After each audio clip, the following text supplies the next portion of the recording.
What's up, everybody? How's it going? I am Evie Starr here with William Control. How are you doing tonight, buddy? I'm well indeed, my dear. How are you? I'm doing great.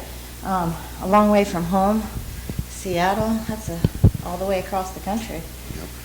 Very long way from home. How does that feel to know you came up in the same city with such bands like Second Coming, Alice in Chains, you know, the Legends? There's a few from there, obviously. I don't know. It doesn't feel as if I'm from the same city. I mean, those bands are just so big Yeah, but and so far removed. if you look at your stats, I mean, you're getting right up there with them. You shouldn't sell yourself short. Yeah. I mean, I only asked because It's a good history. It's a good, rich is. musical history we have. definitely, most definitely, and you have an interesting history as well. You are an author of books, and you are about to put out your second book called Revator. Am I saying that correct? No, you're not. Revelator. Revelator. Okay. And this is Revelator the Neuromancer. The first book was. That book came out last year. Right, and this one is coming out this year. It's called Book 2. Something. I don't know yet. Is the character in the book completely fictional, or is it in a sense based on you and like your dark side that you would never actually act on, but maybe even subconsciously you've thought about in some way and you wanted to put it into fiction to deal with it? I mean, I think the character is based a lot in reality. A lot of things that I've done in my life. I mean, obviously it's a fictional tale, given the fact that, Right, I just God meant and it in Lucifer some make way. appearances. Oh, that's pretty cool. I didn't know that. How do you incorporate them into the story of a man on his last bender before his death? Well, you'll just have to read it, won't you? I will, most definitely. And after reading about you today, I have to admit I'm very, very much impressed. And thank you, Tom, for allowing me this privilege, because honestly, you are very impressive when it comes to your do-it-yourself attitude. You produce your own books, you do your own albums, you own your own label. You even made your stage name Control, and I have a feeling, and you can correct me if I'm wrong, please do, but I have a feeling that symbolizes you taking back control of your life after being fucked over by the record labels in the industry, and to some degree, or am I wrong? I suppose you could. That could be one interpretation, yeah.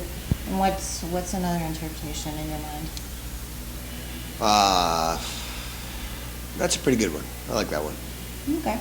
I'll give it to you. Well, I actually watched the interview with Groove TV with you today, and he asked you if you knew what country had the biggest breasts in the world, and we have a bet going to see what your answer is. So, are you a breast man or an ass man? I'm an ass man. Ha! You lost $5. He said you were going to say pussy man. Hey, that's a good answer. I mean, we're all pussy men. Well, Let's be of honest. course. I mean, But if it's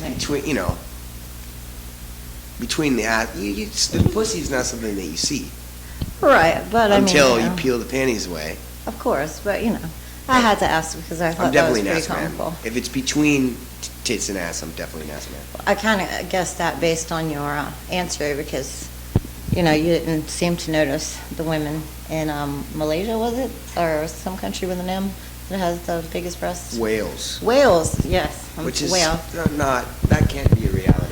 I don't know, man. We'll have to trust Wiki on Google on that one. So you've been out since '08. You've got 2 albums out, and you're kind of like Pearl Jam in the sense that you write. No, Ex- wrong. Okay, I'll accept my wrong. All I meant was you tell 4 albums. stories. 4 albums, okay. You tell stories within your album, and all your album, you have to listen to the whole thing to be able to interpret the whole story, and you have to get the next one to get the sequel, and so on. Yeah. Is there going to be a separate story from these 4 albums? Like, are you going to end the sequel to the Neuromancer Revelator series and start a new story at some point, or are you going to continue this one? I probably will, yeah. Cool. I probably will end it. Any crazy ideas in that head of yours of what it could possibly Not be yet. next? No? Not yet. Well, dang. We'll I'm get there. curious now. We'll get there. Well, it was just a few weeks ago, if I'm right, like April 4th, that something came out, your latest book and No, latest the album? album came out. And that's the one that relates to the book, Yep. correct? You have to excuse my note cards, but I found you very interesting. And I have to tell you that you like Edgar Allan Poe, so honestly, I have Raven on my back because he's one of my favorite authors. Awesome. And I noticed that you did a couple of things online where you did some oral speaking. Books on tape. pretty much, with Eddie Brown. I don't know what they would call that now because there's really no tape anymore. Yeah, I noticed. They don't even have Audio CD books. players in cars anymore. Audiobooks. They really- Digital renderings of Edgar Allan Poe writings. Which means, and even based on your lyrics, you have a dark side, most definitely, inside of you. So you've obviously been through some very traumatic and trying things, as we all have in this business. I don't want you to elaborate on this because I don't want to get into any serious stuff. But is there any funny, like, any kind of one moment, like, deals that kind of made you open your eyes to something different and change your perspective on things in life? Well, I mean, the music business is a shitty business, yes. It's a difficult one. Well, I'll give you that. But it's not as shitty of a business as being a drug addict in your adolescence. And I think my eye-opening experiences, I had quite a few of them throughout my adolescence that made me want to live. I'm sorry to hear that, and I think You that... don't have to be sorry, it's fine. Well, we all went through our own battles, and I'm glad to see that you've overcome yours and turned it into a positive thing, because there's many, many people out there who cannot do that. Yep. And it's not saying we're perfect. We obviously still have our vices, which Marlboro and American Spirits, if you want to watch this and sponsor us, go for it. I was told to ask, what's up with the fucking ants? What does that mean? I don't know. He thinks that Chris, the tour manager, thinks that his desk is crawling with ants, but little does he know, we spiked his beer with lysergic acid diethylamide earlier. That is a big word. Can you spell that? I can't. I can spell it on paper. I couldn't spell it. Speaking of hallucinogenic drugs, have you ever done absinthe, like the actual green fairy? I have not. That's a good thing. That's what I was thinking of when you said ants crawling on the desk was basically, some sort of opiate, whatever. We spiked this shit. He's hallucinating. Reality's only perception anyway, so. What is your perspective on life? Obviously, you have the do-it-yourself mantra. If you could give some advice to anybody in the world that means something to them, what would it be? Like, what would you tell them that would help them to make the correct choices, or a choice, whether it be about their career? I don't know. I mean, that's kind of a pretty vague question. It's pretty Let complicated. me see if I can rephrase it. Basically, what would you tell someone if they were an aspiring musician and they wanted to be in your shoes? What would you tell them how to get to where you are? An aspiring musician? Author, anything, because you have your own label. I would say to an aspiring musician, go to fucking school and be a fucking lawyer or a doctor or something that's useful in this world. Because being a musician is useless. Why do you Art feel that is way? Because useless. to me, I feel like it is very good medicine, and if it hadn't been for music, I wouldn't be where I am now. Not to mention I might probably be a junkie or dead because I wouldn't have had a release, an escape, and someone else that related to me. And your words actually do hit home with me. So to hear that's kind of sad to me because I feel like your music is important and art is important. I mean, that's just And- my perspective. And your fans obviously consider you important, or they wouldn't have all gotten out of their houses and paid money to come see you tonight. Well, it's just an accident that I'm here, really. Oh, come on. Nothing happens by chance. Everything happens for a reason. Mm-hmm. Come on now. You believe that? Yeah. Last week, Tuesday night, I came here to cover a show, and my car got flooded, totaled because of it, and now I have a new car. And now I'm here interviewing you because of my interview with Aaron from Gemini Syndrome. So yeah, I do believe that everything happens for a reason.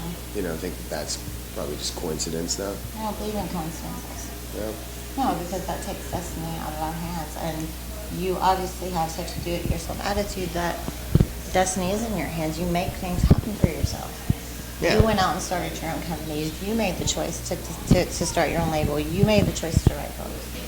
That was all your choice, and you did it out of love, not for money.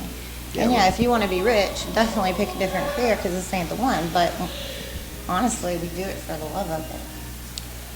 Yeah, I mean, you're right. I did go out and I did it myself And that's what makes it so because special. that's what I wanted to do. But But it takes determination and a lot of perseverance and a lot of heartache along the way. Am I correct? yeah, I mean, I guess you just have to have a goal in mind, the willingness to do it. True.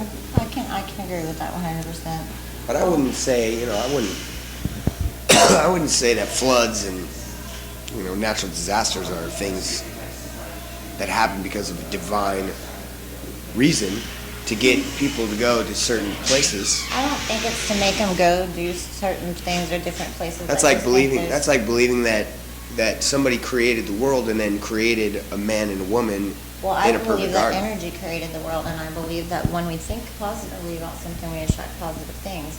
If we think negatively about things, we attract negative things. So the more positive you are, you obviously saw becoming a rock star, at least at the phase that you are in your mind, or else you wouldn't be here, because it's honestly a proven fact that if you can't see it here, it won't happen physically. They can prove that if you can think about it, the same muscles will fire when you do it. Yeah. So, I don't know, that's my belief, but I appreciate yours too, because we're all entitled to our own opinions, and that's what makes the world go round, is that we do all think differently, and we all are unique, truly unique in our own ways. I mean, you play God piano, you sing, you know how to program. I just learned how to edit video, so, I'm like amazed that Computers are great, aren't they? Yes, they are. Computers are so great. I mean, I play flute and other stuff too, but to hear someone else that has acquired the skills you have along the way is, again, just impressive, very impressive. Thanks. And I'm really looking forward to seeing your set tonight and listening to your album all day. And it was crazy because every video I picked on YouTube was one of your singles, like at first, like based on the names of them. Mhm. So it's pretty cool that you even pick names to your songs that relate to maybe just me, but people like me who seem like I can feel where you're coming from in some level. Cool. Does that make any sense? Yeah. Cool. Well, since your new album just came out, you guys are obviously going to be touring to support it for a while. Yes. And are you guys going to stay out with New Year's Day? And Coma Christ, or? No, we go home after this tour for a couple months. We go to England. Probably wow. come back in the fall. Oh, that's right. You are going to Europe. That's going to be you've been to Europe before, correct? Quite a few times, yes. How do you like it over there? I love it. I love the old world. Oh, it's amazing. I love it over there too. Well, I'm going to pull out my magic purse. And basically all this is cards that have random topics picked by fans. Whatever cards you get, just have fun, interpret it however you want, but it's just going to be a word or a topic. It could be anything from the Smurfs to the Jetsons to sex. I have no idea. Okay. Wrestling. Wrestling. Yeah. Tell me what you think about this. Real wrestling or WWE? It's your card. E 'Cause wrestling. I don't believe in the fake wrestling either, so you could get from there. I don't have really any. Did I'm you pretty used to watch indifferent. it as a kid? I'm indifferent. I did watch it as a kid. Who was your favorite as a kid? Who was my favorite as a kid? Maybe like the Ultimate Warrior, Hogan. I think I liked The Undertaker when he came out. Yeah, he was so big. When I was a kid, he was brand new. He was He's still awesome. doing it. I think he Yeah. just retired, but Yeah, I don't know, but I'm pretty sure. I mean, I see the Yeah, value. forever. I see the value in the entertainment of wrestling. well, I mean, it's not. But I'm all- indifferent. Really, I'm indifferent to wrestling. Those mats are actually hard, and they do hurt, and it does take a lot of athleticism to do it. But yeah, the winner's based on crowd applause. It always is. Yeah. Which makes me appreciate UFC even more, but it's just me. Anyway, thank you, William, for your time. I'm looking forward to your set. You guys make sure to check out William Control on any social media site, on iTunes, Amazon. You can check his new albums out. 4 albums. Make sure you go buy them. Website, williamcontrol.com. Indeed. Guys, we're going to go enjoy the show, and I'm going to give this lovely gentleman time to prepare. So peace out, and we will see you next time. Later. Thanks.